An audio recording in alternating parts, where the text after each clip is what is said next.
Сәлеметсіңдер ме балалар? Мен Алматы облысы Райымбек ауданынан Сауранбай атындағы орта мектептің бастауыш сынып мұғалімі Мұхамеджанова Қарлығаш. Жаратылыстану сабағымызды бастаймыз. Бүгінгі сабағымыздың тақырыбы төменгі және жоғары сатыдағы өсімдіктер. Бүгінгі сабағымыздың оқу бағдарламасына негізделген мақсаты өсімдіктердің қандай топтарға бөлінетіндерін анықтау, төменгі және жоғары сатыдағы өсімдіктерді ажырата алу. Ендеше бүгінгі сабағымыздан балалар сендер өсімдіктердің төменгі және жоғары сатыға бөлінетіндігін және қандай өсімдіктер екендігін ажырата аласыңдар. Балалар, сабағымыз қызықты болу үшін мен сендерге кубизм стратегиясы мен тапсырмалар орындауды ұсынамын. Білесіңдер, кубиктің 6 жағы бар. Сендерге мына кубик 6 жағымен тапсырмалар беріп тұр. Осы тапсырмаларды мұқият, зерделеп, дұрыстап орындап отырсыңдар, бүгінгі сабағымыздың мақсатына жетеміз деген ойдамын. Балалар, білесіңдер, кубиктің 6 жағы бар.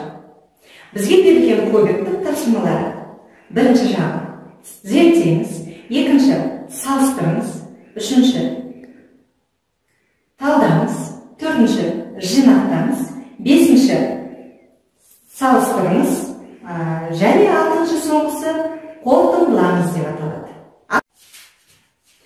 Ал ендеше кеттік. Бірінші жағы зерттеңіз. Балалар, экранға назар аударамыз, суретті қараймыз. Бұрынғы білімімізді есімізге түсірейікші, өсімдіктердің қандай мүшелері болушы еді? Және бұл мүшелер қандай қызметтер атқарушы еді?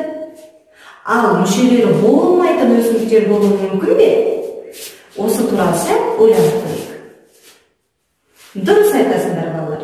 Өсімдіктің мүшелері тамыры, сабағы, жапырағы, гүлі және жемісі болады. Және олардың өзінің атқаратын қызметтері болады. Балалар, енді осы өсімдіктердің мүшелерінің қызметі туралы білімімізді тексеріп көрейік. Ол үшін мына QR-кодпен сілтемеге өтіп, сұрақтарға жауап береміз.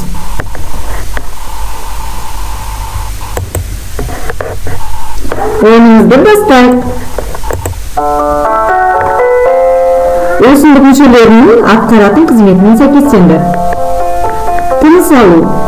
Тыныс алуды жүзеге асыратын қай мүше еді? Жапырақ. Тұқым түзіледі.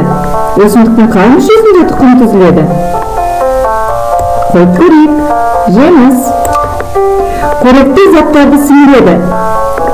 Топырақтан қоректі заттарды сіңіретін ол тамыр әрине. Қойып көрейік. Қоректі заттарды тасымалдайды. Өсімдіктің бойына тамырдан сіңген қоректі заттарды әкелетін сабақ. Қойып көрейік. Жеміс өсіп дамитын мүшесі ол әрине гүл. Қойып көрейік.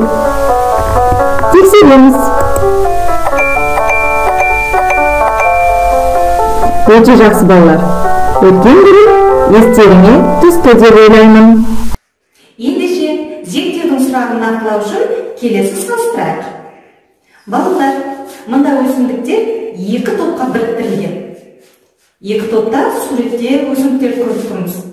Бұлардың қандай айырмашылығы бар, қандай ұқсастығы бар? Неге бұлар осындай 2 топқа біріктірілген деп ойлайсыңдар? Дұрыс айтасыңдар балалар. Ендеше бірінші суретте балдырлар, ал екінші суретте ағаш, шөптесін өсімдіктер. Енді қандай қасиеттер бойынша топтастырылған, неліктен бұлай топтастырылған деген сұраққа кубизмнің келесі тапсырмасы талдаңыз. Ал енді балалар, мына 2 суретті мұқият талдайық. Бірінші өсімдікке мұқият назар аударамыз. Қандай мүшелер жетілген? Ал екінші суретте ше, қандай мүшелері толық жетілген? Дұрыс айтасыңдар балалар. Бірінші суреттегі балдырлар. Балдырлар балалар төменгі сатыдағы өсімдіктер тобына жатады. Неге? Өйткені төменгі сатыдағы өсімдіктердің барлық мүшелері болмайды. Ал екінші суретте күнбағыс тамыры, сабағы, жапырағы, гүлі, жемісі барлық мүшесі толық жетілген. Ендеше балалар, күнбағыс жоғары сатыдағы өсімдік деп аталады. Кубизмнің әдістері бойынша зерттеген, салыстырған, талдаған мәліметтерімізді жинақтайық. Кубизмнің келесі тапсырмасы жинақтаңыз. Сонымен балалар, өсімдіктер екі топқа бөлінеді. Төменгі сатыдағы өсімдіктер және жоғары сатыдағы өсімдіктер. Төменгі сатыдағы өсімдіктердің барлық мүшелері болмайды. Олар көбіне сулы ортада тіршілік етуге бейімделген. Төменгі сатыдағы өсімдіктерге көбіне балдырлар жатады. Ал жоғары сатыдағы өсімдіктердің барлық мүшелері толық жетіледі. Барлық мүшелері болады. Оған қарағай, терек, арша, итмұрын, міне осылар жоғары сатыдағы өсімдіктер деп аталады.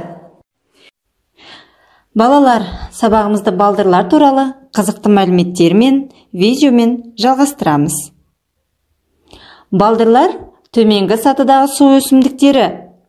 Теңіз, көл, өзендерде, ағынсызда және су қоймаларында өседі. Балдыр жан-жануарлардың мекені, тіршіліктерінің көзі. Суда қалқып жүретін балдырлардың саны анағұрлым басым. Сондықтан олар көптеген организмдердің қорегі болып табылады.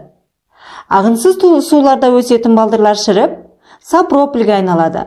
Сапропельден шайыр, бензин, керосин, техника майлар, лактар алынады. Балдырлардың қалдығы балшыққа емдік қасиет береді.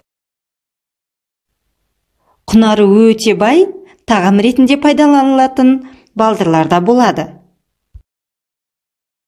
Балдырлар туралы ең қызықты мәліметтердің бірі, балдырлар әлем бойынша барлық жерге біркелкі таралған, және де ауа құрамындағы оттегінің 70%-ын өңдеп шығарады.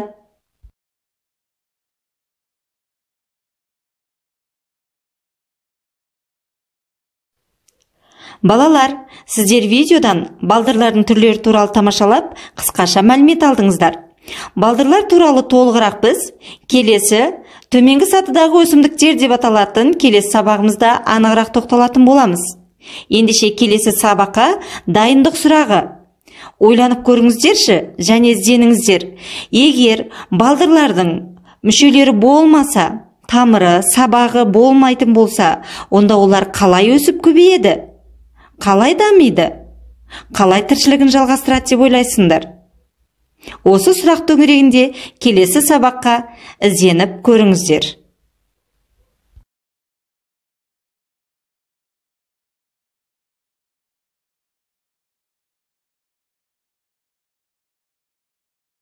Ендеше балалар, кубизмнің келесі тапсырмасы болжаңыз дейді.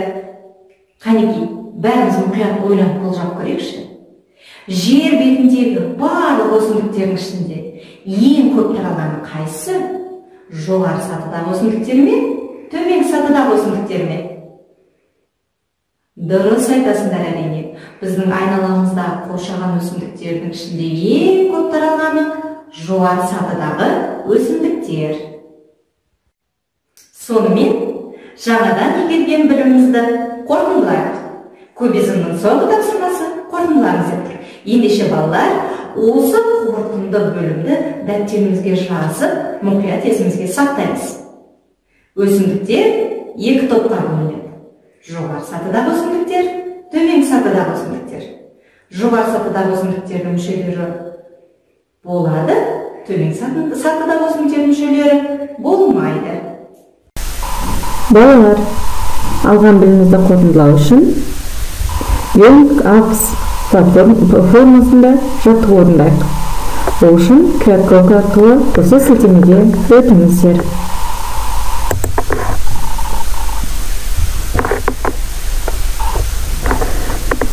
Жаттығу сөйлемді қажетті сөздермен толықтыр деп аталады.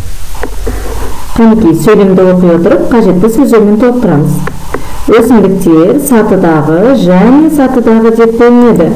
Өсімдіктер төменгі сатыдағы және жоғары сатыдағы деп бөлінеді. Төменгі сатыдағы өсімдіктердің болмайды. Кажет сөз коюп көрөйүк. Төмөнкү сатыдагы өсүмдүктөрдүн жапырактары болмойт, мүчөлөрү болмойт. Мүчөлөрү болмойт. Коюп көрөйүк. Бул топтогу өсүмдүктөргө жатады. Бул топтогу өсүмдүктөргө агачтар, балдырлар. Төмөнкү сатыдагы өсүмдүктөргө балдырлар жатады. Жогору сатыдагы өсүмдүктөрдүн толук жетиледи. Мүчөлөрү толук жетиледи, сабактары толук жетиледи. Әрине, мүчөлөрү толук жетиледи. Коюп көрөйүк. Текшерип көрөйүк. Барлык жооп дурус. Жарайсыздар.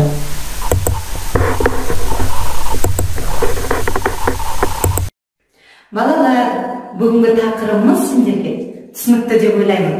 Ендеше шоу парағын толтырайық. Қазір сіздер маған кері байланыс берулеріңізді сұраймын. Бүгінгі сабақта не білдік? Қандай сұрағыңыз бар?